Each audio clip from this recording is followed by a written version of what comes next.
Perfect Days is a beautiful slice of life movie by Wim Wenders, which explores the beauty and tragedy of a minimalist existence. First and foremost, a shout out to Chris Stuckman, who has a great YouTube channel where he breaks down all types of movies. This was on his top 10 list of movies for 2024, and it piqued my interest, so I checked it out and definitely appreciated it. Also, shout out to Chris for that phraseology of slice of life movie. I had never heard that term before. As soon as he said it, I knew exactly what it meant and instantly applied it to a bunch of movies and shows and stuff like that I've seen. So think of movies that are, I wouldn't say plotless, but that not much is going on. Like there's not a firm beginning and end and climax, but picture like a person's life, full life, and you get to see a slice of that life. A random point within their lifetime is the beginning, and then it ends at a certain point.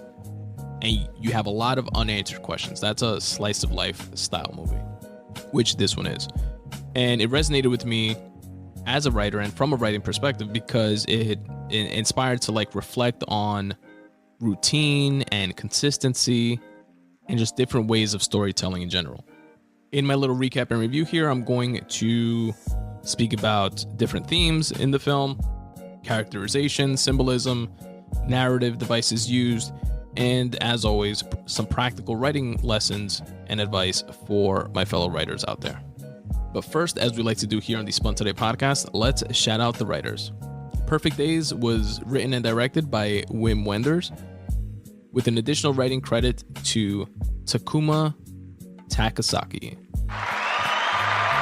Shout out to the writers that put this film together. Here is the official synopsis. Hirayama cleans public toilets in Tokyo, lives his life in simplicity and daily tranquility. Some encounters also lead him to reflect on himself. So in the movie, it follows the life of our main character, Hirayama, played by Koji Yakusho, who is a janitor that cleans public toilets in Tokyo in Japan. We follow him throughout his day, and then the next day, and then the next, in a way that allows us to see a few things. He's not a person of many means. He seems to find joy and happiness in simple things, whether it be photographing trees or reading a good book. He's very methodical and repetitive in what he does. From the moment he wakes up, he folds his cot a very specific way, wakes up at the exact same time, drinks the same iced coffee beverage from the same vending machine every single day before going to work, and takes immense pride in what he does. What's interesting about the narrative device of this slice of life approach is that it's really observational in style. There's not a lot of dialogue going on, not a lot of speaking, and it emphasizes small, everyday, mundane moments as opposed to dramatic plot lines and plot points. And a key takeaway from my fellow writers out there is that this style of storytelling can help create the intimacy that you feel when watching this film by focusing on these seemingly minor details that kind of reveal deeper truths about the characters that we're following. One of the themes that we see in this film is the main character living on his own terms. He lives this modest life as a janitor, and we see this deep personal choice to live simply, to have a very minimalistic existence. And a key takeaway for my fellow writers out there, something I definitely took away from this, is just thinking about how characters' choices, however unconventional they may be, help define their identity and communicate backstory for those characters. Because as the viewer, I felt like I knew a lot about him without knowing anything besides just following his routine on a day-to-day basis, which made me think of another theme that we see throughout the film, which is routine and the beauty that you can find in that. And it reminded me of this Japanese concept of shokunin, which I believe I first heard or learned what that was in the documentary Jiro Dreams of Sushi, which is a great doc if you haven't seen it. but it's a concept essentially of pursuing perfection through repetition. There's an interesting duality there between the beauty of mastery that comes with repetition versus the monotony of routine, which comes with repetition. And I really appreciated his almost stoic existence. But on the other hand, I also couldn't help but feel sadness for how isolated and alone he seemed. And a key takeaway from my fellow writers out there is that there's an interesting way to embody philosophical ideas like Stoicism, for example, within characters to help explore the tension within those ideas. Now, switch gears to the characterization of our main protagonist here. He had this very modest, outward-facing life, but his inner world seemed to be the complete opposite of that. He has tons of books, and he would routinely go to the library or a bookstore and take out these books that he would read every single night, again, in the same exact way, the same exact routine. But it's books on like highbrow poetry and deep philosophical books about life that you wouldn't necessarily expect a janitor to be into. And he has this eclectic taste in music and has a ton of cassettes. That's what he listens to his music on. And VHS tapes as well. So he seems to like technologically be locked in the past somehow with books and cassette tapes for music, chess tapes for visual, versus his professional life where, you know, he uses his own gadgets and tools and different solutions to do his work of cleaning bathrooms. And that all adds to the depth of the character and makes him multidimensional. And that's a key takeaway from my fellow writers out there, to add complexity to your characters by giving them passions or hobbies that you wouldn't expect to go with them.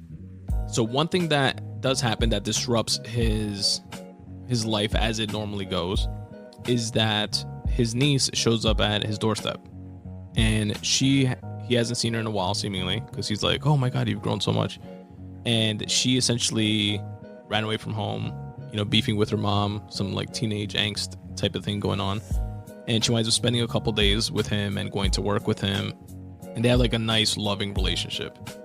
But you clearly know that they're estranged, or at least he is, from her mother, which is his sister. A couple days later, the mom shows up to pick her up, and you can tell that the mom is very well off financially.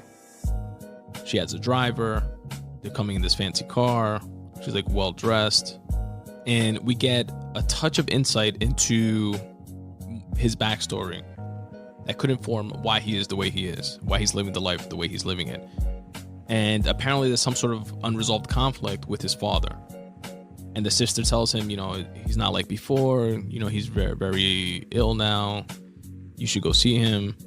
And, you know, he denies to do so. But we don't get much more than that in terms of resolution with what happened between them, what's the issue. And it was interesting to me from a writing perspective that you can use relationships to add unresolved tension to a character or to the backstory of the character without completely providing the details of it, without the exposition. And just that single interaction between him and his sister, which is the only interaction they have in the movie, a few lines of dialogue helped convey like decades of emotion and trauma that our main character has been dealing with. And then we get kind of a little bit more clarity of why he's such a perfectionist, maybe, when it comes to his work. Why some of his colleagues, you know, just do like a random wipe down job, and he is using mirrors and making sure every tiny dot or speck of anything is completely cleaned from every bathroom that he cleans. And it's like the public restrooms themselves are being used metaphorically. He takes pride in taking care of and cleaning these overlooked spaces. Maybe he feels overlooked himself within his life, within whatever issue happened with his pops. And to contrast between the spotless bathrooms versus his messy seeming personal life. That could also be why he is so nostalgic from a technological perspective. He uses cassette tapes for his music, the VHS tapes for video. He has a camera that he uses, and every day at lunch he takes a picture of this tree. And the camera's a film camera. And he goes on weekends when he does his laundry to go develop the film.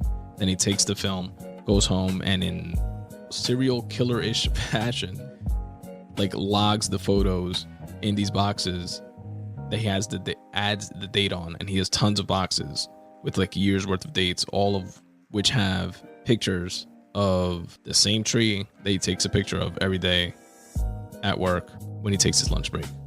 But it kind of shows him being like anchored to that time period of, cassette tapes, VHSs, etc. And how he may have something unresolved there in the past, or some sort of attachment to the past that he doesn't want to let go of. His routine is definitely symbolic of discipline, but also of obsession or of isolation. From a writing perspective, we may be able to show that same type of thing by repetition of prose, by repeating dialogue and reinforcing that same type of routine that we see visually in this film, but on paper. And this is the type of story that kind of holds a mirror to the audience. It makes us as the viewers reflect on our own lives, on our own routines, on our own values, which is definitely a creative way to foster engagement from your audience. You could definitely take parts of his life and how dedicated he is with his work, as like the symbolism behind his work is how he expresses himself personally, how he exhibits his pride in what he does. It adds definitely that symbolic or thematic weight to an otherwise everyday task. And last but certainly not least, another great takeaway for my fellow writers out there, which I didn't think I would personally like if I thought of it objectively prior to seeing this film, but it's just the open-ended backstory. Like, after watching the film, you still don't know exactly what happened with his dad, what's the dynamic with the sister, and that somehow gave like a depth to the character without having to explain it. And from a writing perspective, we can attempt that in purposely leaving gaps within our character's history so that the audience can fill it. And in doing so, making them more intriguing and relatable to each individual audience member, because they're going to fill it with their own thoughts and biases. And I thought that was done interestingly.